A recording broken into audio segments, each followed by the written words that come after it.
Nesses 2 anos que você, antes de você assumir o Ministério de Jovens, o que te fez permanecer ali? Porque você falou que você quase desistiu. Olha, eu tive uma certeza... E até pra galera que talvez tem um chamado, tá lá na parada, mas tipo assim, pô, já faz 2 anos, 3 anos, eu não tô vendo nada e tal. Cara, se você olhar a igreja da cidade, dá pra você perceber muitos motivos pra eu ter permanecido, né?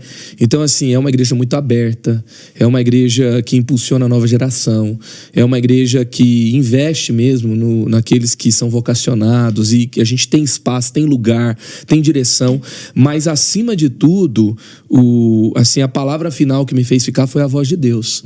Porque eu me lembro que eu participei de um processo lá, uma espécie de um concurso para entrar numa subsidiária da Petrobras, para voltar para minha família, para minha casa, minha cidade. E eu passei, fiquei super feliz, mas eu fiquei super, sabe... Deu uma pane, cara. Eu falei, agora é para valer, né? E eu me lembro que eu voltei para passar Natal com a minha família. E aí só que eu voltei já assim para me apresentar e aí o crachá já estava pronto, entendeu? Meio que você tinha já passado e ia entrar, não era que você ia dizer sim ou não? Já tava rolando. E aí eu lembro que assim, direitinho, que eu fui para Guarulhos e o voo mudou para Congonhas. Isso raramente acontece. E na época, acho que tinha muita coisa acontecendo na aviação, mas isso aconteceu. E aí eu acho que foi a Gol, né? Não tinha Azul ainda. A Gol pegou um ônibus para que a gente fosse para Congonhas. E quando eu estava no ônibus indo para Congonhas, eu lembro direitinho. O telefone tocou e eram os caras de Goiás. E aí eles falaram, e aí, tá tudo certo? E no meu coração assim veio assim, uma voz clara de Deus, não está tudo certo, não é para você ir. Aí eu falei, Deus, mas o que vai acontecer? Ele falou assim, você não sabe o que vai acontecer, mas eu estou te falando que não é pra você ir. Você não tem que saber o que vai acontecer, você tem que confiar em mim.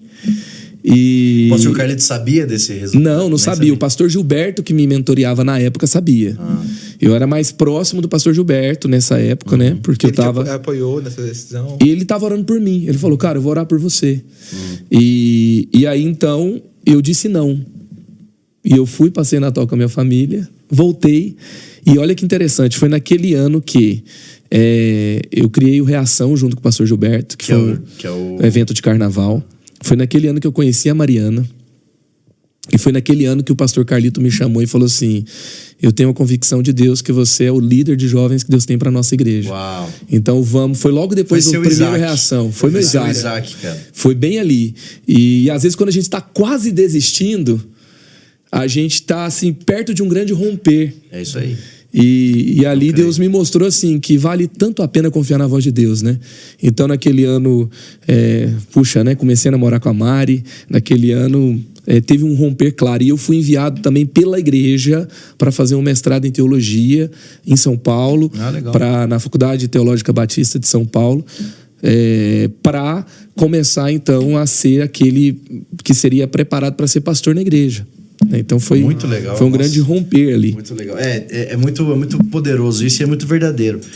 Que essas temporadas de Isaac, né? Que Deus ele pede esses momentos. Boa, temporadas de Isaac. E aí, cara, acontece. E é muito engraçado quando acontece isso. Tipo, aconteceu recentemente comigo. E aí é engraçado porque acontece. Aí, logo o Theo te chama na sala dele, ele chega com a proposta, você fala assim na hora. Aí ele fala, nossa, mas demorou, mas você sabia que você acabou de entregar, então você já sabia que alguma coisa ia acontecer. Então são essas temporadas de Isaac.